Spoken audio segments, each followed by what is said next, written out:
Hello, and welcome to Work Well with Stephanie Wolfe, brought to you by the Whole Food Health Coach, LLC, where we make your goals our goals, and you're never alone on your wellness journey. Experience the information, inspiration, and collaboration of our Coach in Your Corner partnership. My name is Stephanie Wolfe. I'm a National Board Certified Health and Wellness Coach and proud owner of the Whole Food Health Coach, now in its 9th year, and 5-time winner of Best of Gwinnett Award in Endocrinology, Diabetes, and Metabolism Practices. Rachel, Sherry, and I invite you to visit WholeFoodHealthCoach.com to set up your 60-minute healthy living assessment. Our award-winning 3-phase program is changing lives. Work Well is brought to you weekly and is dedicated to your personal and professional health and wellness. I offer examples from my own life, health, marriage, family, and business. I share my research, my opinion, and my faith designed to bring you compelling content, engaging challenges, and practical body, soul, and spirit support on your wellness journey. Work Well comes to you from my personal desire to live long and strong with passion and purpose, die of old age, and help others to do the same. Now, from living rooms to boardrooms, via Business RadioX, you're listening to Work Well with Stephanie Wolfe. Let's do this. All right, I always start out with a funny story. So this one is called Wet Floor. A police officer is calling into his precinct from the scene of a suspected homicide. Hello, Sarge? Yes. We have a situation here, Sarge. A woman has shot her husband dead for stepping on the floor she had just mopped. Okay, well, have you arrested the woman? No, sir. The floor is still wet. All right. Well, as you know, most of us that have been listening to this podcast know that every week I seek to offer you inspiration and information, and I encourage you to challenge yourself, change something, improve something, let go of something, pick up something, start something, restart something, or at least begin a healthy self-dialogue to excite and generate movement towards your healthier future. And that's what we're doing today. So we have spent the whole year working on ourselves, and from the beginning, we started with new beginnings, and we had a whole theme on becoming a better you. And then in February, we went to Heart Health. March, it was the marvelous marriage marathon month with my husband, Jack. And April, we did a spring clean of ourselves and our family, our community. And in May, it's all Women's Health Month. So this month has been pretty exciting for me. There's been a lot of guests, and today is no different. So we have Jennifer Wilmoth with us, and I'm excited because Jennifer and I met over a networking group, and I'm not much on networking, and so sometimes I'm very picky about where I go with my time just because of that. So Jennifer, welcome in the studio today. I'm glad to have you. Yeah, thank you so much for having me. It was great to get seated right next to you, and we both share so many things in common. I know. It was a kinship right from the very beginning. It was wonderful. We just couldn't stop talking, even though there was all this going on around us, and it was very clear to me that we had a lot to talk about. So we made more time together, and it was great to come to your offices and center. I just loved the environment there. I've got to tell you, it was just so warm and welcoming. And it didn't feel clinical, I suppose, but anyway, we're going to talk a little bit more about that in a minute. But Jennifer is the founder, CEO of Thrive Forward Therapy. That just sounds like that's where anybody needs to be. I'm all about forward movement. So it's a counseling group in Swanee, and she developed the practice from a desire to offer a welcoming place, and I just said it was, for people to move forward from any circumstance and find new ways to thrive in their life. So tell us a little bit more about that. Yeah, so that's exactly, just like you said, I really wanted a welcoming place because when hard things are happening or when we just want to be the best version of ourselves, we want a welcoming place to do that. And so that's exactly what we created with Thrive Forward Therapy. And we have a group of therapists, and we cover all kinds of different areas of concern that people might want to grow a little bit more in, including relationships. Sometimes when you're going through those teen years, those are really difficult. So we offer, teen counseling, kid counseling, marriage counseling. So really, if there's something going on, we've got it covered, and we've got a great place for you to move on and to kind of be the best version of yourself and really thrive. I love that. All right. So, Jennifer is a licensed marriage and family therapist with over a decade of experience. She completed her Bachelor of Arts degree in psychology from Southern Wesleyan University and completed her master's in family therapy degree from Mercer University School of Medicine. She is trained in two of the most researched couples therapies, emotionally focused therapy and Gottman level 1 and 2, as well as Prepare Enrich to help couples and families have a great relationship at any stage or every stage. So Jennifer has worked exclusively in the areas of relationship conflict, affair recovery, anxiety, depression, with leadership, teens, children, young adults, and new moms, and many more, as she's mentioned. She's also experienced in working with leaders and entrepreneurs, including celebrities and professional athletes, as well as C-level executives and small business owners. She knows the unique concerns and challenges entrepreneurs and their families may experience. I'm so excited to spend this time with you, Jennifer. She lives in Suwanee, so close by here in Gwinnett County, if you're listening from Georgia.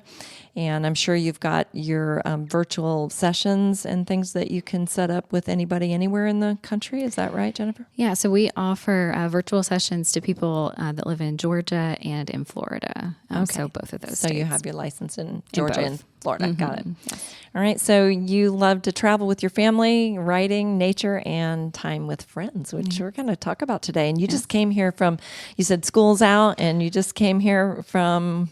Yes. Yeah. So I just came here from field day with my son. It's a bunch of 5-year-olds just running around and, doing all the things, and water's flying everywhere. So yeah, the school just got out for my daughter. So yeah, the kids are excited. And this is kind of like the first day that summer really hits. Yeah, well, that's awesome. And do you have plans for this summer, things that you're going to do as a family, I'm sure? Yeah, we've got some vacations planned. We've got some things, kind of surprises for the kids. We started doing surprise things, kind of through the COVID time, and we've just kind of continued that because the kids love it. So we're giving them hints of where we're going this summer, but they don't quite know yet. So it's a surprise. That's awesome. Yeah. Good for them. Well, today we're going to be talking about building beautiful relationships. And I thought I'd start with a little funny story that I wrote a while back called Wonder Woman. She's 5'7", weighs 120 pounds, and never gains an ounce no matter what she eats. She has beautifully styled, long, naturally curly hair. She is the high fashion woman of the year. Her clothes are always clean and ironed, ready to be donned at a moment's notice. She needs no glasses and very little makeup. She is voted the most likely to marry a millionaire in high school, and did. Was a straight A student, class president, captain of the cheerleading squad, and the debate queen. She is every teacher's pet, every woman's best friend, and every man's wildest dream, and every child's fondest memory. She wakes early in the morning to have her quiet time with the Father, eats nothing but nutritionally wholesome foods, drinks nothing but water, and is not even tempted by chocolate. She jogs 5 miles a day and teaches aerobics twice a week just before lunch at the club. Her house is the newest of decor, color, and furnishings. She lives in a home that never leaks, with a husband that never yells, children that are never disobedient, and a dog that never barks. She drives a car that never breaks down and has friends that never quarrel. Her neighbors rise up and call her blessed. She is never late and never forgets anything. She doesn't cry, pry, or lie. There's no gossip on her lips and no excess weight on her hips. She is neither a nag nor a bag, doesn't complain, and is always content, forgives and forgets, goes the extra mile, lives life to its fullest, and has the patience of Job. She always knows just what to say and when to say it, always knows what not to say and how to contain it. She oozes the fruits of the Spirit. She is faster than a speeding bullet, more powerful than a locomotive, and able to leap tall buildings at a single bound. Would the real Wonder Woman please stand up? Well, I wrote that one years and years ago with a series that I did called The Recipe for Beauty. And even though, I was reading it kind of tongue in cheek and kind of remembering it for myself, it made me smile. But I think the more I read it, the more ridiculous, obviously, this woman became.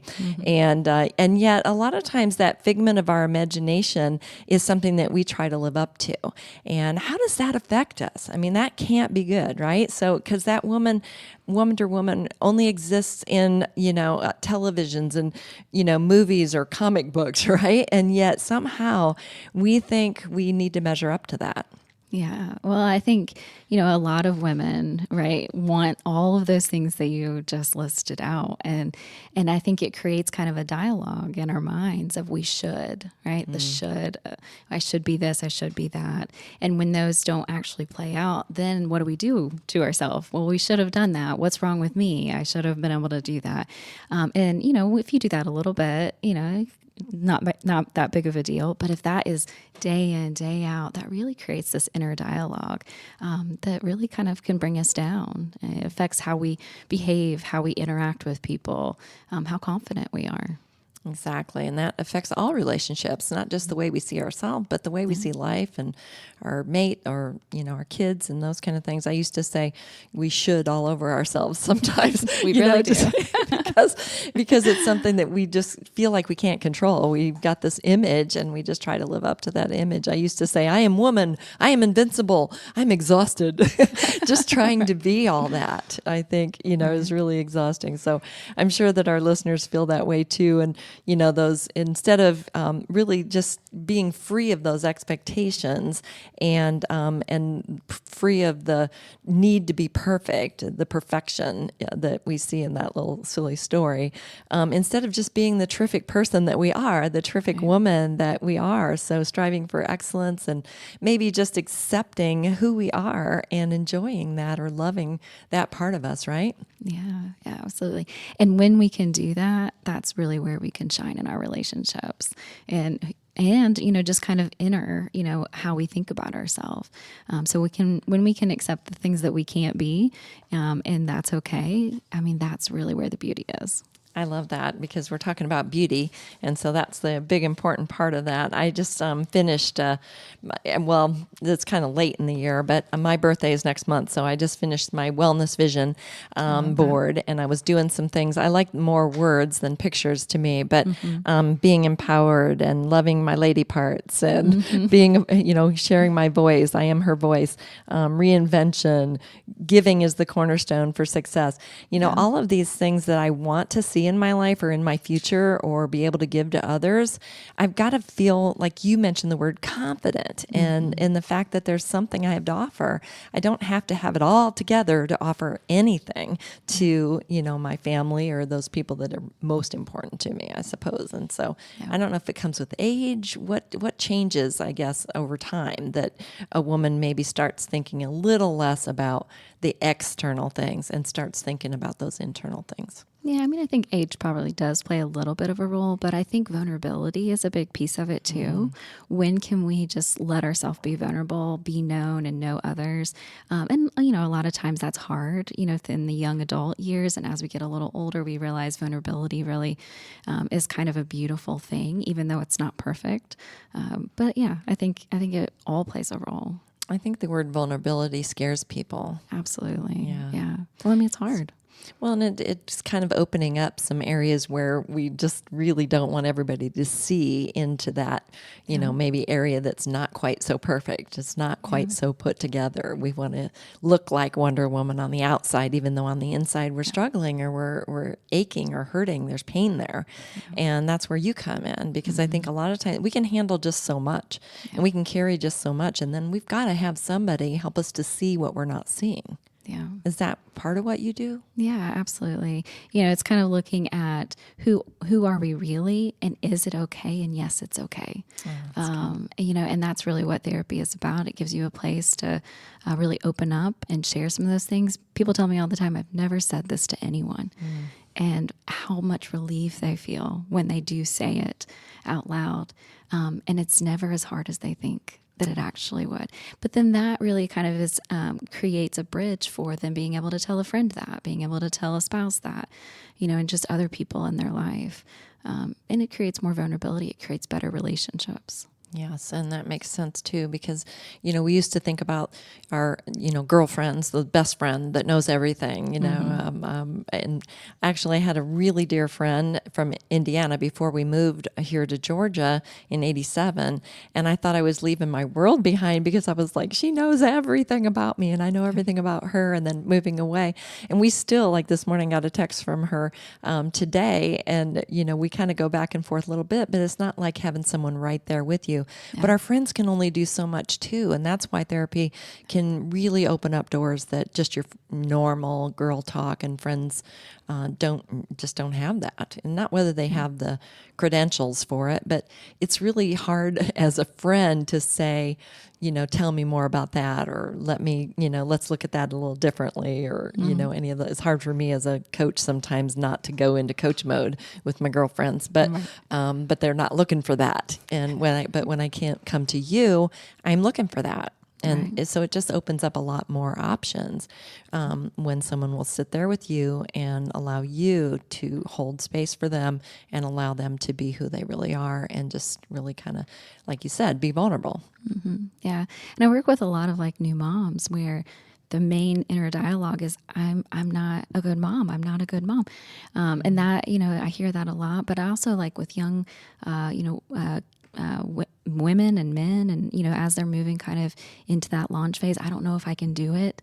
I mean, I might fail. There's so many inner dialogues that we have, and then kind of later in life, what is it going to be like when the kids move out and it's just us and we're just looking at, just us, and all of those kind of things. There's so many things that we say internally that we don't really voice externally, and they really change who we are, how we show up with people. They do indeed. They do indeed. Well, looking and feeling good, I think, from the inside out, and building these beautiful relationships that we're talking about, like I said, it's got to start with me. It's got to start with how I feel about myself, and loving myself and caring about myself. And, the term self-care, pops up everywhere now. And I, of course, use it a lot myself. But it's more than just pampering ourselves. Self-care is more holistic than that. It's kind of looking at yourself, body, soul, and spirit, your emotional health and your mental health, and adopting those healthy lifestyle habits. And, I was looking for correlations actually between our physical health, since that's my world, and for the most part, and then how it parallels with our mental health. And I saw that 6 out of every 10 live with at least one chronic disease, such as heart disease, cancer, stroke, or diabetes, according to CDC. 4 in 10 people have 2 or more of those conditions, and these diseases are responsible for 7 out of 10 deaths in the United States. And we know that those diseases are largely preventable. So I was looking at the research from Harvard School of Public Health and the CDC, putting those together. And there are 2 long-term population studies and then several follow-up studies that have found that people who practice 5 specific lifestyle habits dramatically reduce their health risk of heart disease and cancer, compared to those who did neither of those things. And it won't come to anyone's surprise that these 5 lifestyle habits are: first, eating a diet high in fruits and vegetables, whole grains, and unsaturated fatty acids, and then low in red meat and processed meats, sugary drinks, trans fats, and sodium. That's one. Second is getting at least 3.5 hours of moderate to vigorous physical exercise or physical activity each week, and that amounts to about 30 minutes every day. And then maintaining a healthy body mass index, the BMI, important, and then drinking only moderate amounts of alcohol, no more than 1 drink a day for women and 2 drinks a day for men, and not smoking. But the other side of this, it says that if somebody does all 5 habits, and I'm going to separate it into men and women now, since this is women's health and next month month is Men's Health, that if the research had found that practicing all 5 habits from age 50 onward extended life by more than a decade compared to those who did none of them. So women who didn't adopt any of the habits lived on average to be age 79, while those that did all 5 lived to be 93. That's quite a difference. And for men, it was if they didn't do any of the habits, they lived to be 75 on average, while those who did the 5 lived to be nearly 88. So there's a lot to be said for that. But self-care habits that foster a healthy body are a good place to start, like we're talking about. But one thing scientists have proven is that the mind and body are intrinsically linked together. So the thoughts and emotions influence health in so many ways. So not just, when you and I were talking about healthy foods and how it affects our, mental health too, there's so much more to be said on this topic. Mm-hmm. Yeah, there definitely is. It's all kind of linked, right? Our body is not separate from our mind, and our mind is not separate from our body, and they impact each other. And how we think about things really impacts what kind of foods we eat, how much of it that we eat, what kind of activity that we have, how we interact with people, or do we isolate? So we can't separate these, right? They're all interconnected. And the better we feel mentally, the better we feel physically. But the better we feel physically, it does affect, how good we feel mentally. So research also said that the link between an upbeat mental state and improved health included lower blood pressure, reduced risk of heart disease, healthier weight, better blood sugar levels, and a longer life. What studies can't tell us is whether the positive emotions lead to better health or whether the healthy positive emotions lead the opposite direction. Being healthy causes the positive emotions, or whether the positive emotions cause you to be more healthy. And but I'd say it's both and. They go hand in hand, just like you said, the mind and the body. You can't separate one from the other. Yeah. Yeah, I mean, I definitely think it goes hand in hand because I think they impact each other. So it depends on the day, it depends on the situation, on, which is impacting. But we do know there's a lot to be said for movement, right? Activity, how that increases different endorphins in our brain, and how it changes the outlook that we have, on our life. So people that have movement and exercise, then they're getting kind of what we call those endorphins that kind of boost our mood. Yeah. And if our mood is boosted, then we do a lot of different things, throughout the day that we wouldn't otherwise. That's good. I worked out this morning, even though I was thinking I've got so much to do today, but I always think I need to work out more and harder when I've got more to do during the day too. So I think it's neat. I have this shirt that I have on today. It's work towards being the healthiest you. It's not being healthier than someone else, or it's not being better than someone else, or, living up to that Wonder Woman that we talked about earlier. It's really about being your best self.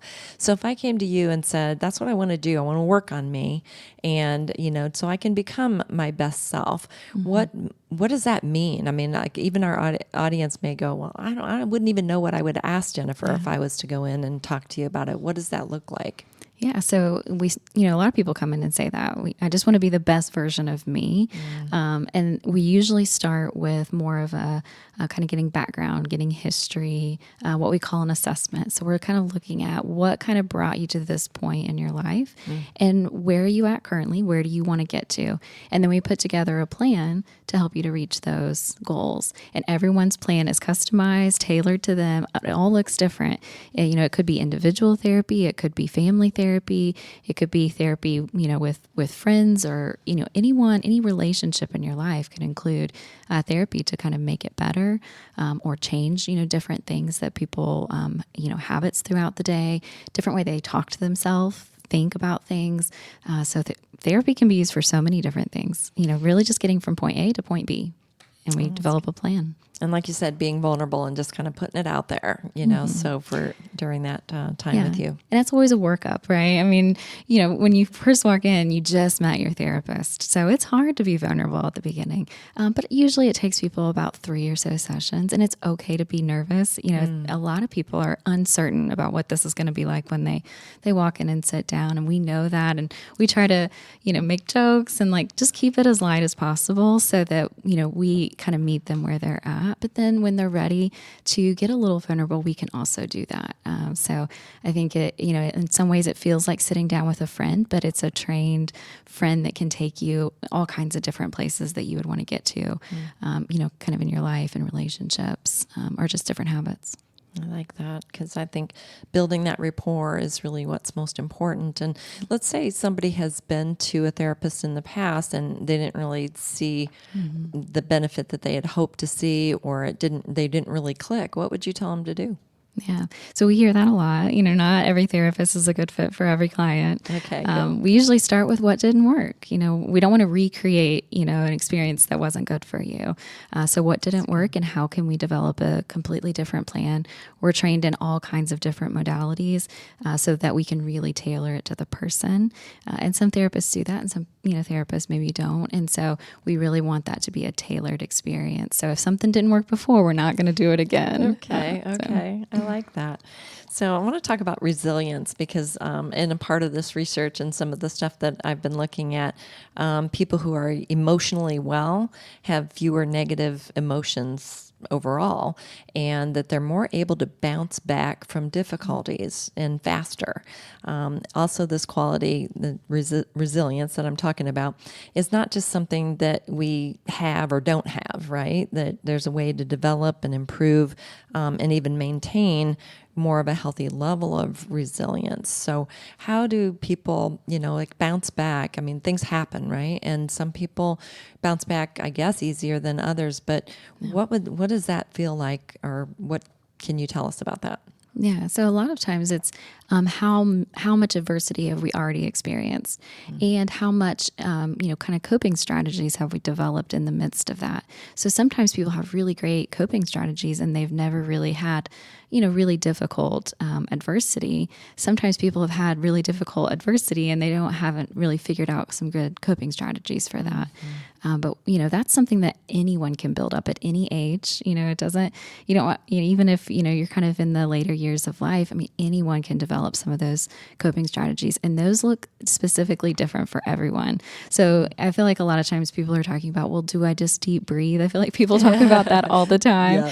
Yeah, I would say guilty. Yeah. I feel like that works for some people. I feel like it doesn't work for everybody. So I have plenty of people that, they're like, I've already tried the deep breathing thing. It's not working for me.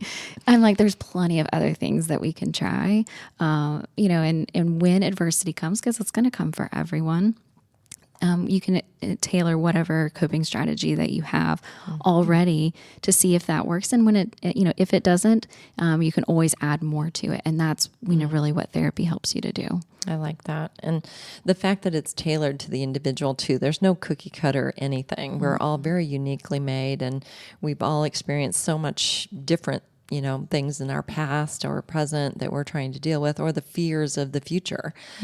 Some things being, the insecurities come from the unknown, what ifs, I call them. Yeah. So I think holding on to more positive emotions, finding ways to build those positive emotions. And like you said, the tools that we all need to learn. One of those that I encourage is, at least in my own self too, is looking for the good in things. I feel like I'm able to find it if I actually am looking for it. Yeah. But I also feel like the opposite is true. So if I'm always expecting, negative or something is not going to work out, then I can find that too. So yes. Yeah.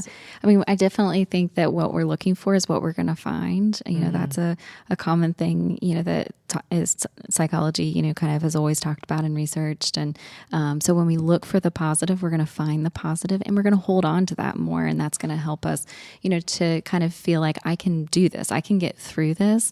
This isn't, something that's going to completely derail me. I can stand up, do it another day. I can get through it somehow. I like that mantra too. I think because there's so many more positives really than negatives. But if my focus is on the negative, then the peripheral becomes the positives that are out there, and vice versa. So, like the more that I focus on you, I can see the room and the Business RadioX signs and the timer and all of that. But it's still there. It doesn't go away. I'm not ignoring the existence of the negatives, but I'm focused on the positive and just the gratitude and some of the, gratitude journals and things like that I think, are just kind of in general, I suppose, the deep breathing and gratitude journal and things.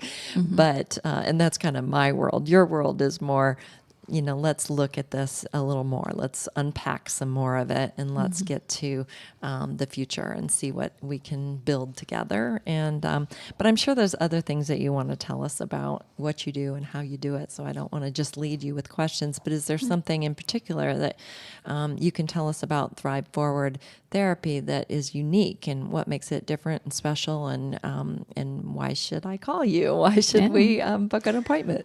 Yeah, so the moment that someone calls Thrive Forward, they speak with a therapist. So, you're getting kind of right in there of what's going on. You're able to talk with a therapist, kind of feel, kind of get a sense of, is this going to be a good fit for me? We have, like I said, we have multiple therapists that work with a lot of different areas. So we're going to put you and match you with a therapist that is specifically trained in that area that you're looking for. And you can really easily move right into that process. So it starts with just a 10-minute consultation over phone. Like I said, that's right with a therapist. And then you can schedule directly with them. You could be coming into the office, in the same week, or the next week, and kind of get started on goals. So I think that's a little bit different. We have availability right away. You talk directly to a therapist, and it's a comfortable, welcoming environment, kind of all throughout the process. We're trained in a lot of different modalities, so we really can meet you wherever you're at. If you're wanting some more coping strategies, we can meet you there. A lot of teens and little ones are feeling a lot of anxiety, and there's a lot of different things that we can do there. We have a specific play space for little ones that they absolutely love. It has superheroes and dollhouses and just all kinds of different art that they can do. So there's really, something for everyone at any age, in our office. We can meet them where they're at. We can also go a little deeper. So if someone has had a traumatic experience, we can really help them through that process. We're trained in trauma models. And so if that's the thing that's keeping people stuck, we can really help them to move on, through that and develop some different coping strategies, but also heal what happened in the past as well. Wow. Okay. So one thing that comes to my mind when you said, or in your bio, it was talking about entrepreneurial challenges and, conflicts and some things that, and of course I work with companies and corporations. And so what does that look, what are you saying there as far as entrepreneurial issues or challenges and things like that? And how do you help? Yeah, so we do work with a lot of leaders.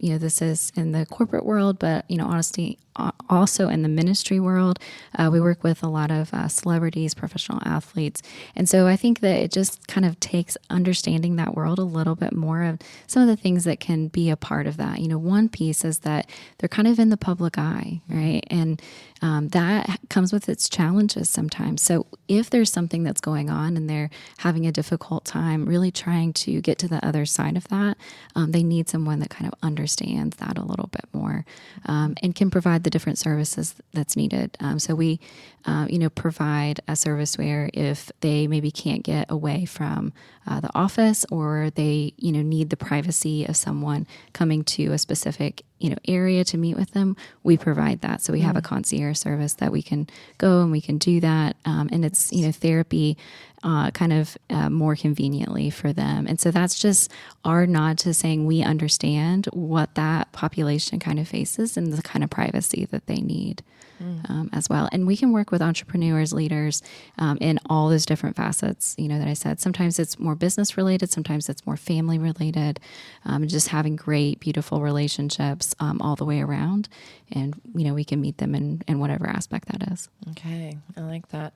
So women in general, are trying to carry so much these days, and most families are two-income households, and so mom's working as well outside the home as much as inside the home, and then the expectations of that home and the children and all. It's hard for them to even feel like they could find the time to come and see you. Yes. Or, it's like, I don't have time to take care of me. Maybe when the kids are grown and out of the school or out of school and on their own, that, I can work on me then. What do you say to that? Yeah, I would say, I work with a lot of moms that have kids, all the things happening, and we jump on a virtual session and they're able to do their therapy while things are still happening, right? So they maybe get them set up with some crowns or, doing something, and then they can go into another room and do a session. Wow. So as long as the kids are taken care of, we can, those virtual sessions are a really great option for that. So yeah, we can do therapy even with all the life things happening. All right. So encourage a mom that's saying, yeah, that's me. But what do you have for me now? Like on this particular podcast, what can you say to her? She's feeling completely overwhelmed, trying to be beautiful, trying to be successful, trying to bring money into the household, trying to raise kids that, survive the world that we live in and everything. What do you have to say to her? Yeah, I would say it's really easy to lose your identity and yourself in the midst of all of that kind of swirling around. So take care of yourself. That moms, that's kind of one of the first things to go for a lot of the moms that I work with is, I haven't really taken care of myself. The kids are taken care of, husband's taken care of, the friends are taken care of, but then, they forget about themselves. And so I would say, do the best you can. But then at the end of the day, remind yourself you did the best you can. You're not going to be perfect. And what can you do in the next day that takes care of yourself and, all the things that you have to do around you? I like that because I think sometimes we forget about ourselves. It's like the old put the oxygen mask on yourself first before you can help, your loved one. But I think that, that's really good advice, and taking time for yourself, you can have so much more to give to those that we love and that we care about, right? It's really one of the best things we can do for our children. Oh, thank you. That's absolutely true. So we've just given you all permission to call Thrive Forward Therapy and make your appointment. But I'm saying, developing a sense of, purpose and meaning and the success and some of the things that we were talking about too.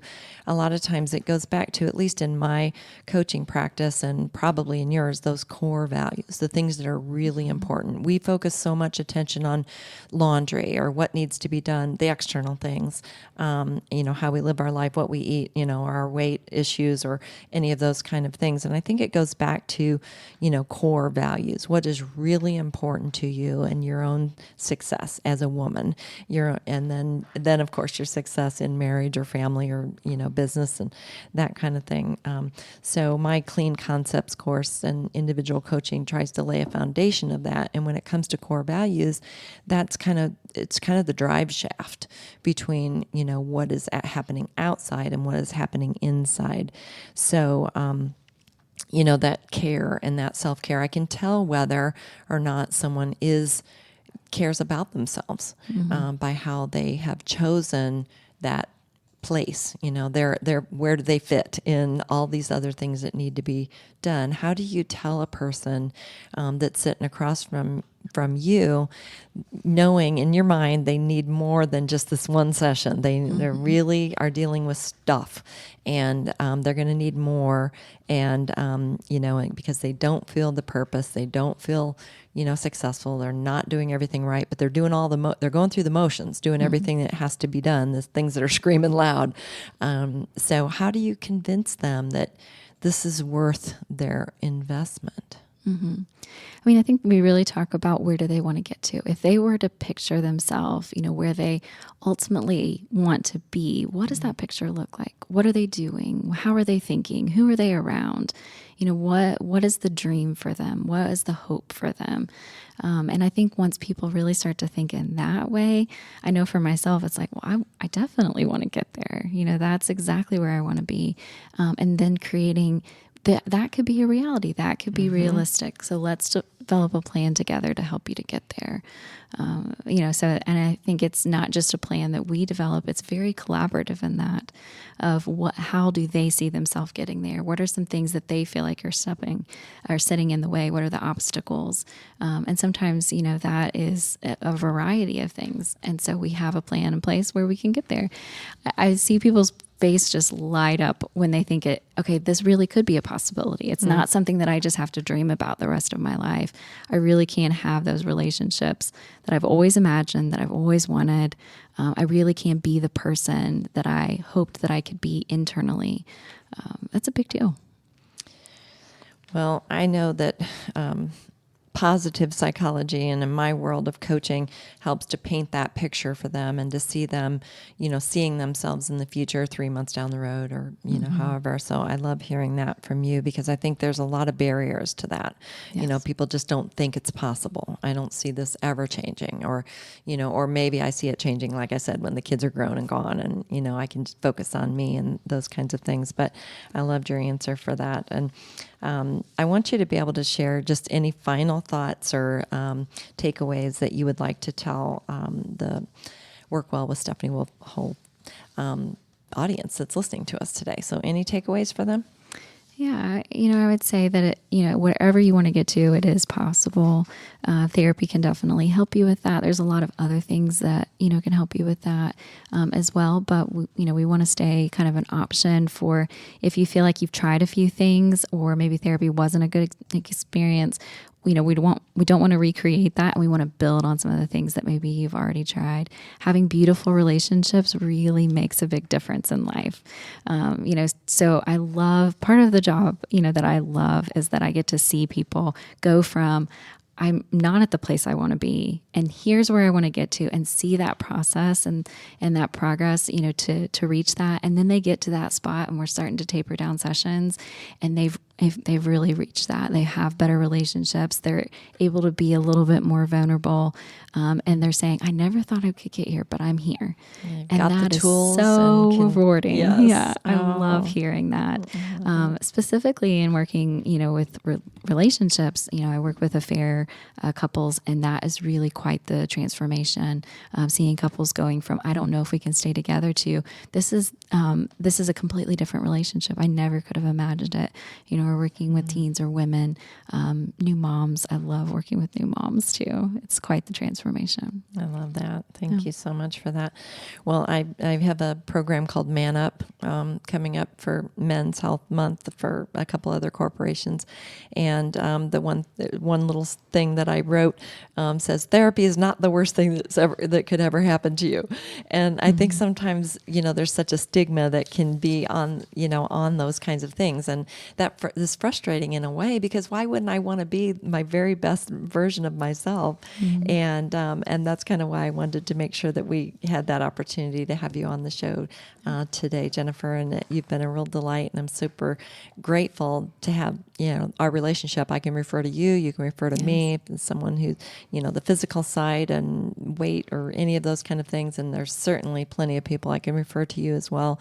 I try and stay in my scope of practice and make sure that I've got some really good relationships built myself, so that I can refer someone where they need to be, so that they can get where they want to go. Like you're going to help take them there. So, Absolutely. all right. So in closing, I know we've shared a lot of different things, but we want you to know that we really care about you. So if you're listening either today live or, sometime in the very near future or in the far, far future to this podcast, somebody cares about you. And we want you to know that we certainly do, and that we're here for you. So I wanted to just remind you of that. And in our world, Sometimes we get very busy and we don't focus on what we need to do for ourselves. And I know Jennifer is saying that Thrive Forward Therapy is there for you, and Whole Food Health Coach, and our team is also there for you.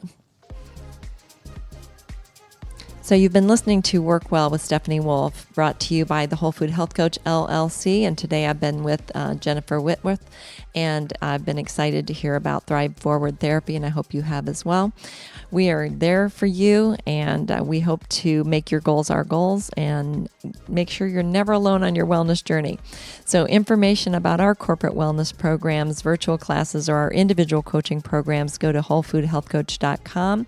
Our coaching is available virtually anywhere in the country. I'm Stephanie Wolfe, wishing you well personally and professionally. We'll see you next week, live or on your favorite podcast channel. Until then, choose life.